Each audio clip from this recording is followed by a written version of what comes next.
tingkem netra kekalih sadakep saluku tunggal nenggih Narpati Ngawangga Sang Basukarna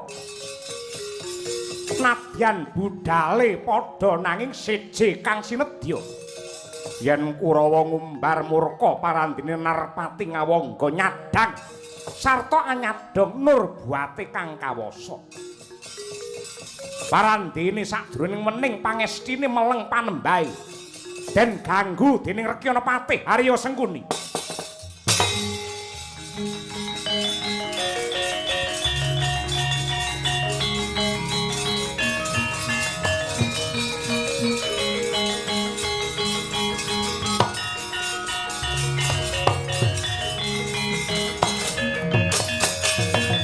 tantuk gumregut ngembat wateng ngrabosa mungsuh tangkep jojo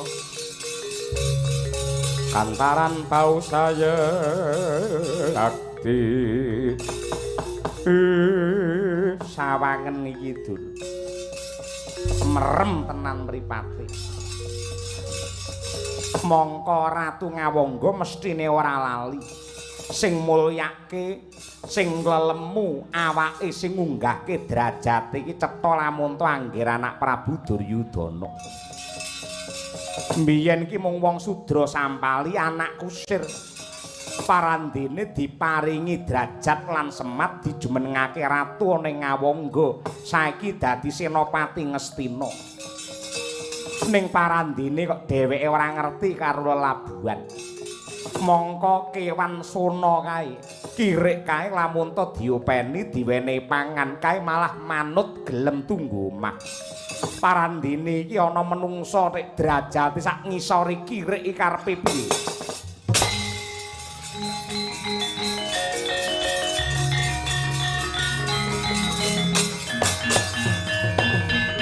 Paman Sengkuni jeng ngandika menika ngendika napa menapa mboten melek kula menika nedeng nyambung rasa kalian Gusti ingkang Maha Kuwasa kula menika nedeng ibadah kula menika manembah kula mboten badhe ngaru-biru Kurawa ngumbar maksiat ngumbar kanistan monggo ning sampean aja ganggu gawe wong ibadah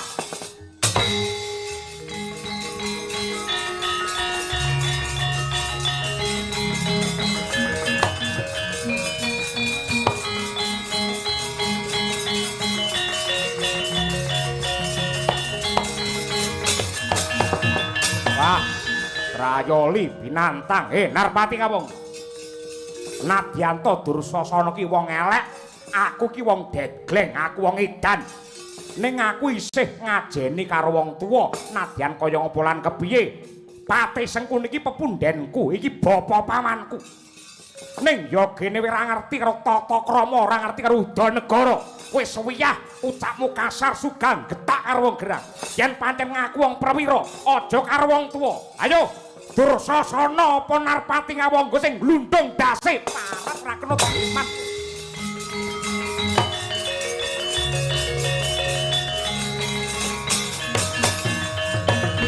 janji ora minggat ketiban Kiai Kuntawijaya Danu bablas nyawamu ah mas lunga wis sandelete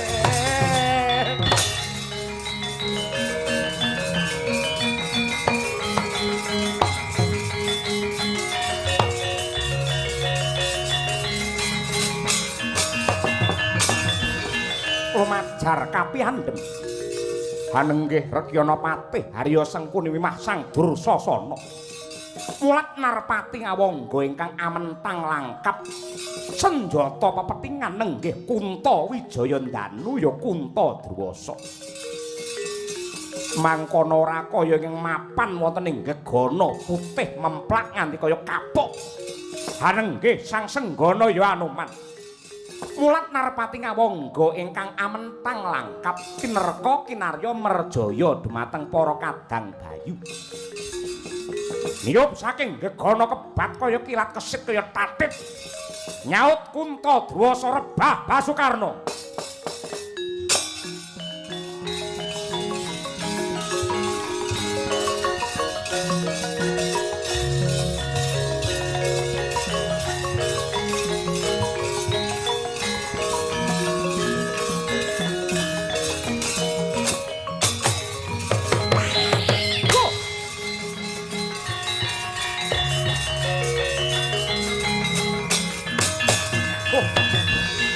Dosaku apa?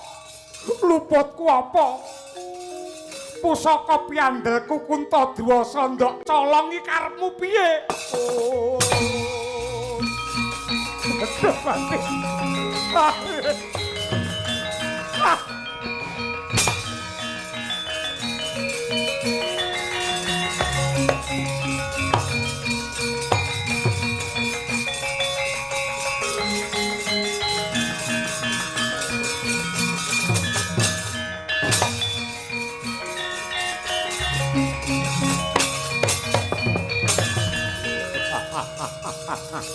Ratu Ngawangga jenthung. Kowe kendel merga duwe sifat kandel wujude Kuntadwasa. Ripalungguhan iki tak cidra saka tangan. Brangkangan kowe tanpa daya. Pusaka iki bakal ndak aturake sesembahanku Penemban Kesawa Sidi.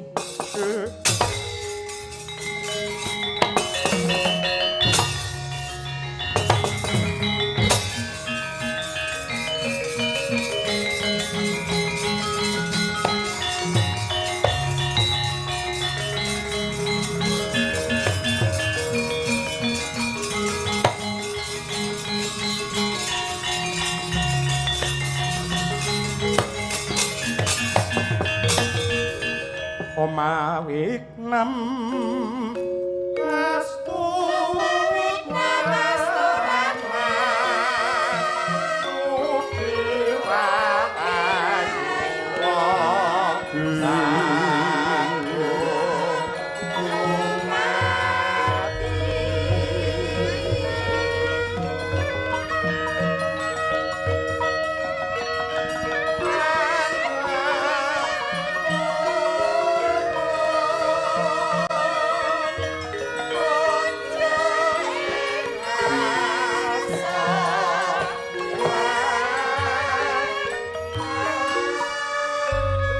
Astungkara sidang sekaring bawana langgeng ndak waspadakake Anoman ingkang munggah ana ing pendhapa pacrabaan kutha Runggu kene. Inggih Penemban kula ingkang sowan sembah pangabekti kula katur. Lan kalilan kula atur uninga bilih. Wonten satru murka ingkang badhe ngobak-obak banyu bening ingkang mapan wonten ing pertapan nenggih para Sata Kurawa. Ning awit saking pangestu paduka kula sakadang bayu sampun saged nyingkiraken malah mirang-mirangaken Narpati Ngawangga Sang Basukarna. Piandel pusakanipun nenggih Kyai Kuntadwasa sakmangke kula rebat. Sakmenika wonten tangan kula mboten wonten priyagung ingkang trep nampi kejawi paduka Sang Wiku Debya monggo kula aturi nampi Penemban.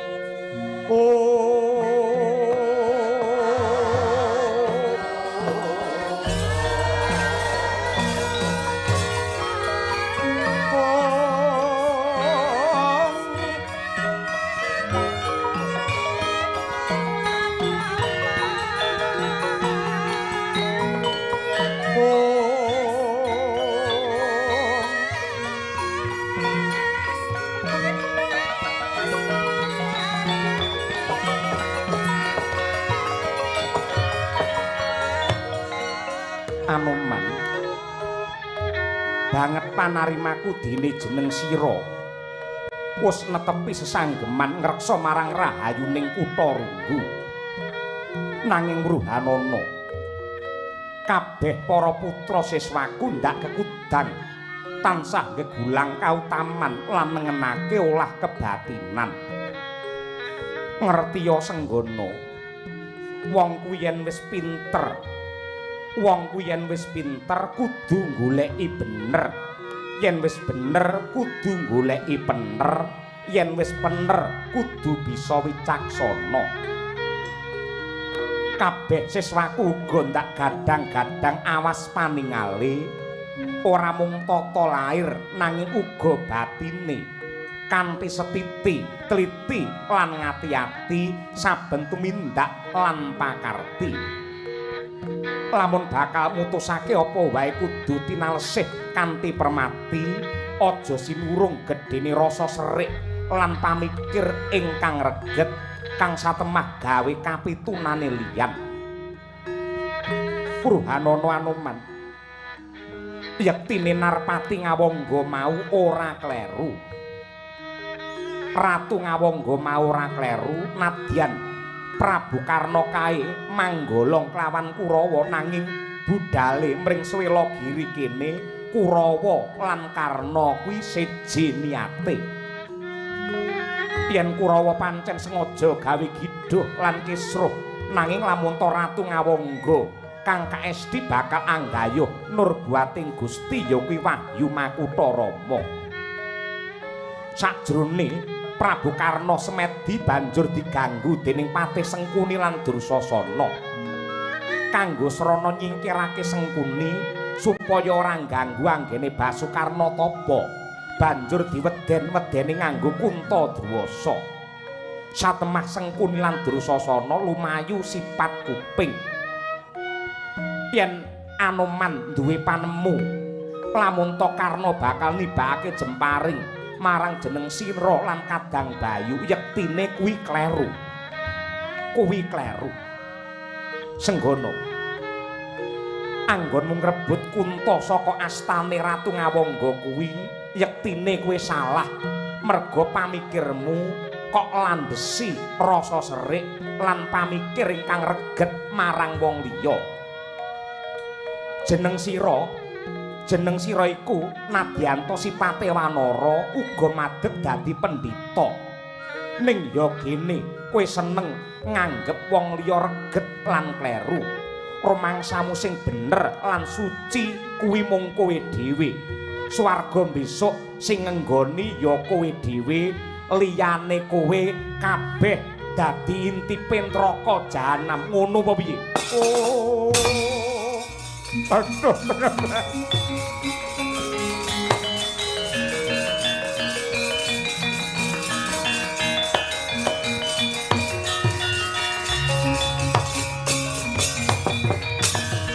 Penas dening Ludira Kawangwang ngekono bangsu mirat.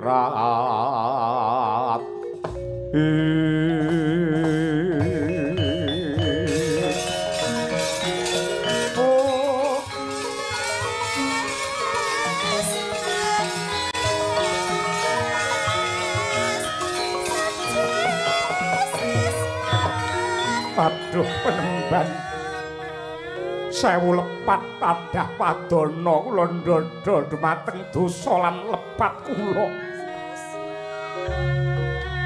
Menawi paduka badhe paring pidana dumateng Anoman kula mboten badhe suwala. Sampun malih kok sakit pejah badhe kula temah Penemban. Menapa kinarya panebusing dosa senjata Kunta kula suwun Narpati Ngawangga badhe kula tututi, pusaka menika badhe kula wangsulaken. Besok calone ana piyayi sing bakal ngundurake pusaka iki marang Ratu Ngawangga.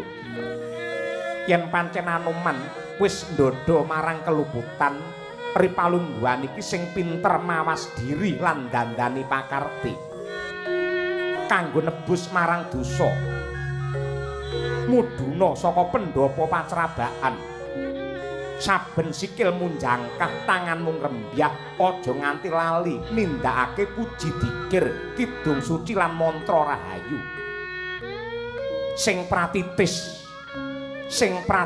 golek ana satriya sing kira-kira trep nampa kanugrahan Makutha Rama Anoman.